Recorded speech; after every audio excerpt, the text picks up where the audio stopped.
जय श्री कृष्ण बंधुओं, आपके अपने चैनल भक्ति की शक्ति में बहुत बहुत स्वागत है। आइए आज आप लोग सुनेंगे द्वादशी पारण के दिन तुलसी माता की कथा। इसी प्रकार अच्छी अच्छी जानकारी प्राप्त करते रहने के लिए, व्रत पूजा के बारे में जानने के लिए या कथा सुनने के लिए आप इस चैनल पर यदि पहली बार आए हैं तो चैनल को सब्सक्राइब कर ले, बेल आइकन को प्रेस कर ले ताकि आने वाली वीडियो की नोटिफिकेशन आपको मिलती। और वीडियो अच्छी लगे तो लाइक कीजिए और शेयर करना तो बिल्कुल भी नहीं भूलिए। तो चलिए स्टार्ट करते हैं। तुलसी माता की जय, भगवान विष्णु की जय।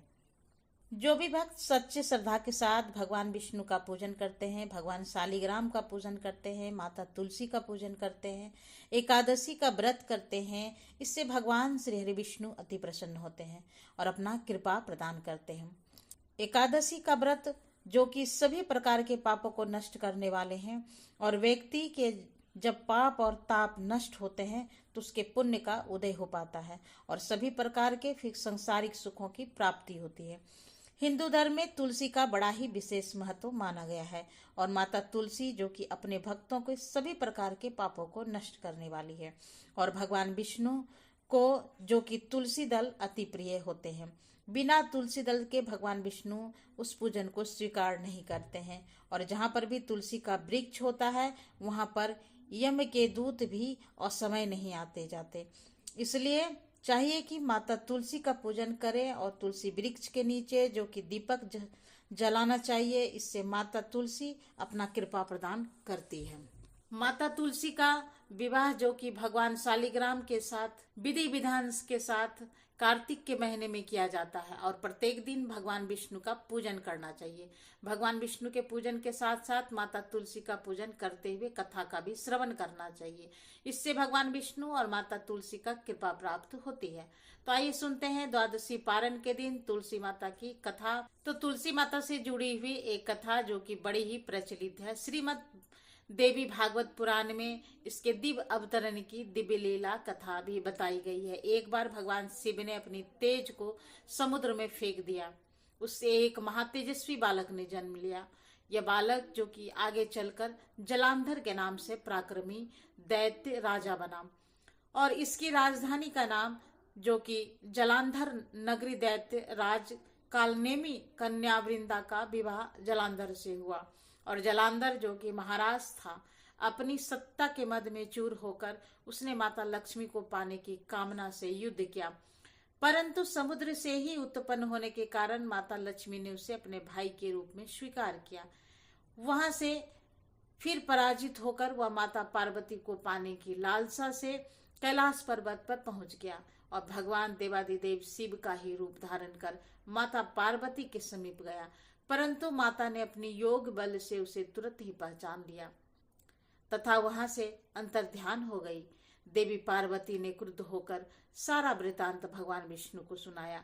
जलांधर की पत्नी वृंदा अत्यंत ही पतिव्रता स्त्री थी। उसी के पतिव्रत धर्म की शक्ति से जलांधर ना तो मारा जाता और ना ही पराजित होता था। इसलिए जलांधर का नाश करने के लिए वृंदा के पतिव्रत को भंग किया बहुत ही जरूरी था। इसी कारण भगवान विष्णु ऋषि का वेश धारण कर वह वन में पहुंचे। वहां वृंदा अकेली ही भ्रमण कर रही थी, वहां पर घूम रही थी और भगवान के साथ जो दो मायावी राक्षस भी थे जिन्हें देखकर वृंदा भयभीत हो गई। ऋषि ने वृंदा के सामने पल में दोनों को भस्म कर दिया और उसकी शक्ति को देखकर वृंदा ने कैलाश पर्वत पर महादेव के साथ युद्ध कर रहे अपने पति जलांधर के बारे में पूछा। ऋषि ने अपने माया जाल से दो बानर को प्रकट किए। एक बानर के हाथ में जलांधर का सिर था तथा दूसरे के हाथ में धड़ था। अपने पति की यह दशा को देखकर वृंदा मूर्छित होकर वहीं पर गिर पड़ी। होश में आने पर उन्होंने ऋषि रूपी भगवान से विनती की कि वह उसके पति को जीवित करे। भगवान ने अपनी माया से पुनः जलांधर का सिर धड़ से जोड़ दिया, परंतु स्वयं भी वह उसी शरीर में प्रवेश कर गए। वृंदा को इस छल का जरा भी पता न चल पाया। जलांधर बड़े भगवान के साथ वृंदा पतिव्रता का सा व्यवहार करने लगी जिससे उसका सतीत्व भंग हो गया। ऐसा होते ही वृंदा का पति जलांधर जो भगवान शिव से युद्ध कर रहा था वह युद्ध में हार गया और मारा गया। इस सारी लीला का जब वृंदा को पता चला तो वह क्रुद्ध होकर भगवान विष्णु को, जो कि शिला होने का शाप दे दिया तथा स्वयं श्री सती हो गई। जब वृंदा भस्म हुई, वहां पर तुलसी का पौधा उगा और भगवान विष्णु ने वृंदा से कहा कि हे वृंदा, तुम अपने सतीत्व के कारण मुझे लक्ष्मी से भी अधिक प्रिय हो गई हो। अब तुम तुलसी के रूप में सदा ही मेरे साथ रहोगी। जो मनुष्य मेरे शालिग्राम रूप के साथ में तुलसी का विवाह करेगा, पूजा करेगा, उसे इस लोक और परलोक में विपुल यश की प्राप्ति होगी। और जिस घर में तुलसी होती है, वहां पर यम के दूत भी असमय नहीं आ सकता। गंगा व नर्मदा के जल में स्नान तथा तुलसी के पूजन के बराबर माना जाता है। चाहे मनुष्य कितना भी पापी क्यों न हो, मृत्यु के समय जिसके प्राण मंजरी सहित तुलसी और गंगा जल मुख में रखकर निकल जाते हैं, वो पापों से मुक्त होकर वैकुंठ धाम को प्राप्त होता है। जो मनुष्य आंवले की छाया में अपनी पितरों का श्राद्ध करता है, उसके पितर के भय को उसके पितर मोक्ष को प्राप्त हो जाते हैं।